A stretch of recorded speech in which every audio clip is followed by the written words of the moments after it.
मुल्क भर में इन दिनों सदियों पुरानी मस्जिद और दरगाहों के नीचे मंदिर तलाशने की कवायद जारी है। आए दिन किसी न किसी मस्जिद के सर्वे की मांग को लेकर लोअर कोर्ट में अर्जी डाली जाती है और कोर्ट भी आनन फानन में सर्वे का ऑर्डर पास कर देता है, जिसके बाद माहौल कशीदा हो जाता है।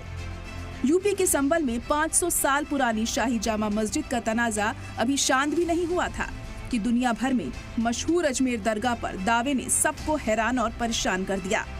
मुल्क में किन किन इबादत गाहों पर हिंदू तंजीमों के जरिए दावा ठोका जा रहा है, इसकी एक लंबी फहरिस्त तैयार हो चुकी है। वाराणसी की ज्ञानवापी मस्जिद को हिंदू फरीक विश्वेश्वर महादेव मंदिर बता रहे हैं। मथुरा में शाही ईदगाह मस्जिद पर श्री कृष्ण जन्मभूमि का दावा किया जा रहा है।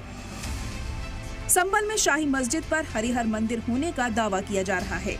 इसी मस्जिद में लोअर कोर्ट के हुक्म के बाद 24 नवंबर को सर्वे के दरमियान हिंसा भड़की थी, जिसमें मुस्लिम समाज के 5 लोगों को अपनी जान तक गंवानी पड़ी। अजमेर में 800 साल से ज्यादा पुराने गरीब नवाज दरगाह पर हिंदू सेना का दावा है कि ये संकट मोचन का महादेव मंदिर है। दिल्ली के कुतुब मीनार की कुव्वत उल इस्लाम मस्जिद को विष्णु स्तंभ बताया जा रहा है। आगरा में दुनिया के 7 अजूबों में अपनी पहचान रखने वाले ताजमहल को भी हिंदू फरीक ताजो महल बता रहे हैं। लखनऊ में टीले वाली मस्जिद को सनातन विरासत लक्ष्मण टीला बताया जा रहा है। जौनपुर की अटाला मस्जिद पर हिंदू फरीक का दावा है कि यह अटला देवी मंदिर है। एमपी के धार में वाक़े कमाल मौलाना मस्जिद पर संस्कृत पाठशाला होने का दावा किया जा रहा है।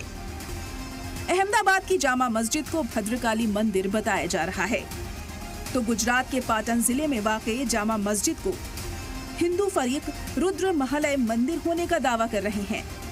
मगरिबी बंगाल के मालदा जिले की मशहूर मदीना मस्जिद पर आदिनाथ मंदिर होने का दावा ठोका जा रहा है। जून 2022 में आरएसएस चीफ मोहन भागवत ने हिदायत दी थी कि अयोध्या में बाबरी मस्जिद के हल होने के बाद जरूरी नहीं है कि हर मस्जिद में मंदिर तलाशा जाए। मोहन भागवत के इस बयान पर कितना अमल हो रहा है, ये साफ साफ नजर आ रहा है। रुकते हैं एक छोटे से ब्रेक के लिए। ब्रेक के बाद आपको दिखाएंगे वो चेहरे जो 24 में चर्चा में रहे।